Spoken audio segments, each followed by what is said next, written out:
Bien, bah écoutez, bonjour à tous, Hervé de l'ODP. Donc je suis là pour vous parler de l'organisation de manifestations au profit de l'ODP. C'est bien pour ça que vous êtes venus. Bien. Donc en tout premier lieu, nous vous invitons à aller sur le site de l'ODP pour obtenir le formulaire, hein. N'utilisez plus tous les anciens formulaires que vous pouvez avoir dans vos unions, vos amicales. C'est fini. Aujourd'hui, vous avez accès à partir du site internet de l'ODP. Sur ce site, vous allez voir, il y a donc un formulaire à remplir, à renvoyer, et il est accompagné d'une charte éthique qui est là pour vous rappeler un petit peu tous les, toutes les règles un peu à respecter, tous les principes. Alors, quelles sont les différentes formes d'action solidaire que vous pouvez organiser? Bon, bien sûr, c'est les défis sportifs, hein, certains d'entre vous l'ont peut-être déjà fait. C'est les courses cyclistes, c'est des courses pédestres, c'est des tractions aussi, la montée de corde. Enfin, je veux dire, de ce côté-là, les sapeurs-pompiers ont une imagination sans limite. Ensuite, vous connaissez les opérations du type la galette, hein, c'est quelque chose qui a été mis en place en 2021, qui fonctionne très bien, puisque aujourd'hui on est à plus de 400 000 euros de récoltés. Euh, L'an dernier c'était 135 000, là on est déjà à 134 000 et tout n'est pas encore rentré à l'ODP. Donc vous voyez, c'est une opération qui fonctionne très bien. Ah, on me demande de... Mais après je cache les images aussi. Alors je vais venir par là. Voilà. Ensuite, vous avez des reversements d'auteurs, hein. Vous avez parmi nous des gens qui écrivent et qui décident de reverser leurs droits d'auteur à l'ODP. Et puis, vous avez toutes sortes d'événements. Je pense à l'enduro pêche, l'enduro du Touquet. Il y a tout plein d'actions qui sont menées au profit de l'ODP. Donc voilà, mais encore une fois, je répète, c'est votre imagination qui peut faire cela. Donc je vous l'ai dit, on va sur le site internet, on utilise le formulaire, voilà, la charte éthique, et puis ensuite votre projet il est soumis au comité exécutif de l'ODP. En fait, l'objectif c'est que votre projet il soit en lien et en phase avec l'image que véhicule l'ODP, hein. Par exemple, la vente d'alcool, c'est pas voilà, c'est pas ce qu'on recherche, loin de là. Ensuite, lorsque votre projet est validé, eh bien, on vous envoie le logo que vous pourrez utiliser à des fins promotionnelles. Pour autant, ce qu'on attend de vous, c'est que avant que vous validiez vos documents d'annonce, eh bien, c'est de les soumettre au service de l'ODP, à la communication, pour les faire valider. Bon, voilà. Donc, je vous l'ai dit, on utilise le formulaire et ensuite vous avez donc cette charte éthique. Regardez ça, ça par contre, c'est une information importante.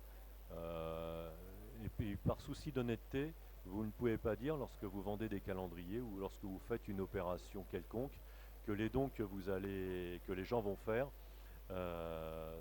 si c'est vous qui les recevez, vous ne pouvez pas leur délivrer de reçus fiscaux.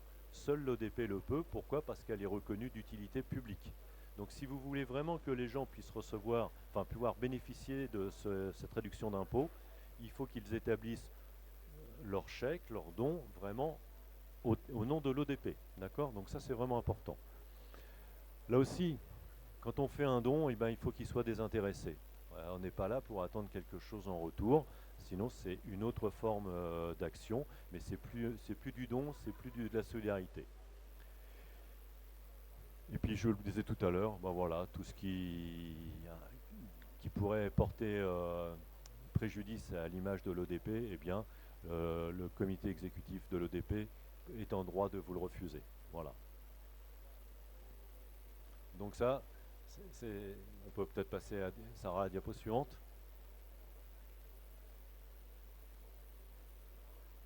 Est-ce que vous avez des questions pour l'instant en attendant? La technique, voilà. Bon, ouais, ça arrive. Bon, sinon, sachez que vous avez la possibilité de créer une cagnotte en ligne. Mais on vous invite aussi, là, dans ce cas-là, de ne pas utiliser les cagnottes Litchi et compagnie.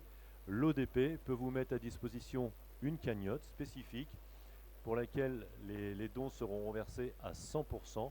Et puis c'est une cagnotte sur laquelle que vous pouvez faire évoluer sur son affichage, sur les informations portées dessus, hein. Donc voilà, c'est ce qui vous est dit ici. voyez, 100% du don est reversé directement à l'ODP, c'est personnalisable, c'est modifiable au cours du temps. Bon voilà. Et puis, vous voyez ce que je disais tout à l'heure, c'est toujours cette émission de reçus fiscaux pour ceux qui font un don au profit de l'ODP. Donc voilà. Alors là, il y a un petit rappel des bonnes et des mauvaises actions, mauvaises choses. Bon, je vous l'ai dit, on remplit le formulaire, on signe la charte éthique, on envoie son formulaire le plus en amont possible, parce que il faut laisser le temps à l'équipe de la communication d'étudier votre projet. Sachez que le comité exécutif de l'ODP se réunit tous les 15 jours, donc il faut quand même lui laisser le temps pour analyser. Vous voyez, ensuite, lorsqu'on vous donne l'autorisation avec la mise à disposition du logo, transmettre ces supports visuels pour qu'on puisse vous les valider. Hein. Encore une fois, c'est l'image de marque de l'ODP. Et puis, on vous renseigne sur les modalités de déduction fiscale. Lorsque vous faites des dons en liquide, ce qu'on attend de vous, c'est que vous précisiez bien le nom, le prénom, l'adresse de la personne et la raison pour laquelle elle fait ce don. Pourquoi? Parce que c'est pour faciliter le travail des équipes de la communication, enfin, du développement, pour pouvoir ensuite émettre un reçu fiscal destiné à la personne. Oui. D'une manifestation, on met nous un casque et puis les gens mettent. Du coup, c'est l'UD qui refait un chèque, mais on ne peut pas en fait avoir toutes les coordonnées des personnes. C'est ce que je vous ai tout à l'heure, c'est un don désintéressé, c'est-à-dire que les gens n'attendent rien, ils mettent dans une cagnotte, ils participent à l'effort de solidarité, mais c'est vrai que là, ce sera compliqué. Ou alors, ça vous obligerait, vous, à tenir à côté un listing, etc. Donc ça peut être lourd quand même.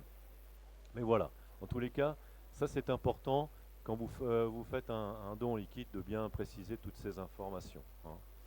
Et puis, lorsque vous faites vous transmettez les fonds, là encore une fois, expliquez pour quelle raison vous l'avez fait et la somme récoltée.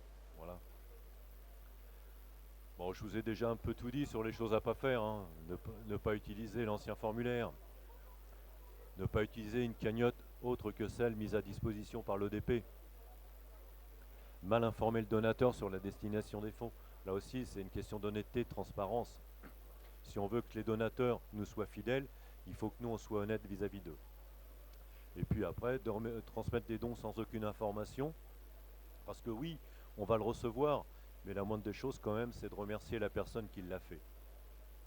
Et puis voilà, ce qu'on vous demande aussi, on sait que vous aimez tous, ça va pas tarder, là, dans quelques dizaines de minutes, on recevra encore les dons, les chèques des unions, des amicales.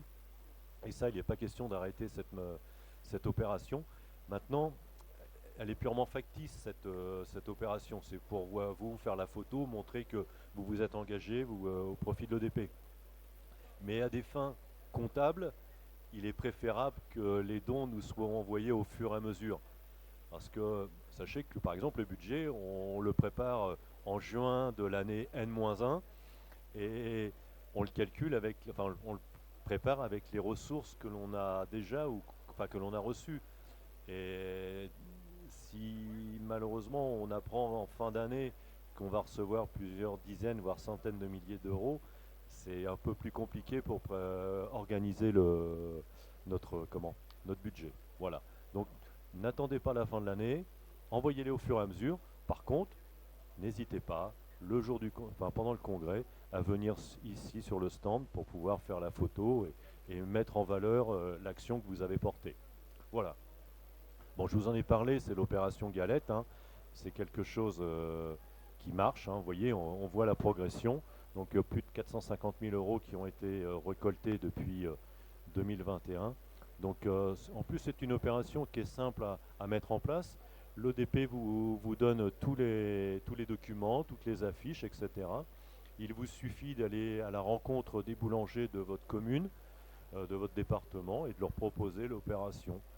Et voyez, pour chaque galette vendue, 1 euro reversé à l'ODP. Et puis sans vouloir tout dévoiler, sachez vous le savez probablement, l'ODP va fêter son centenaire en 2026.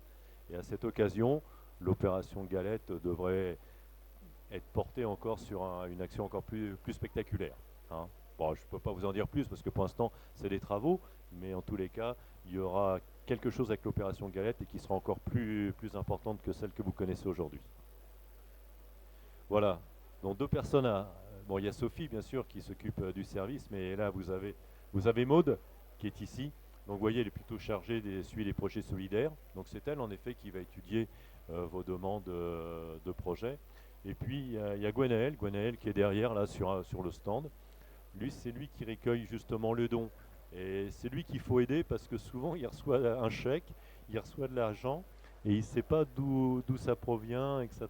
Donc, pour lui faciliter le travail, et puis encore une fois, je vais me répéter pour permettre à la personne qui effectue ce don de recevoir son reçu fiscal, soyez le plus précis possible. Voilà, donc ces deux personnes, Gwenaël et puis Maude, sont à votre écoute. Voilà. Bon, moi j'ai parlé, maintenant je suis là pour répondre à vos questions et puis j'ai été rejoint par David Brunner, vice-président de l'ODP, donc à votre service et à votre disposition. Maud, il y a quelque chose à rajouter? Alors des questions, Non? Tout a été clair? Bon.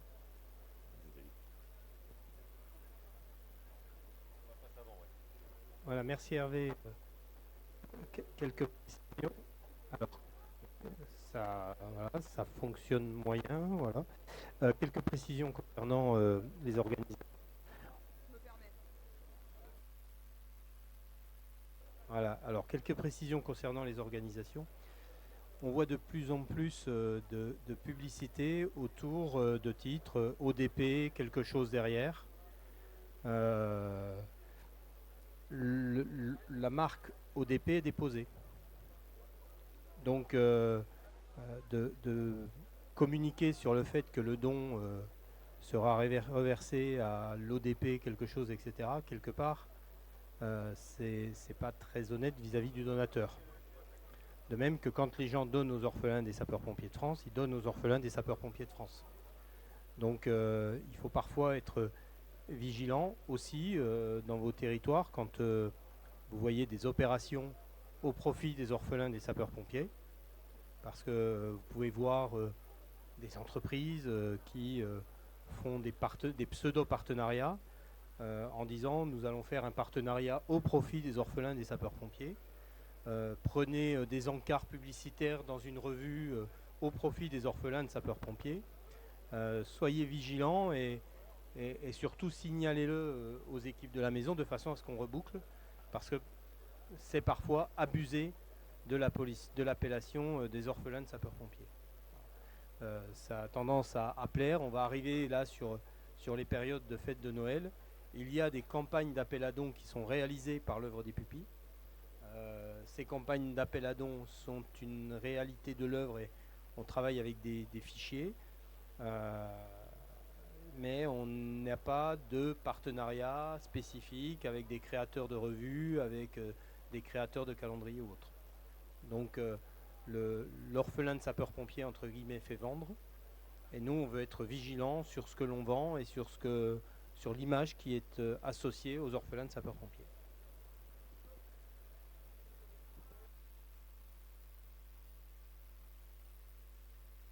Tout était clair.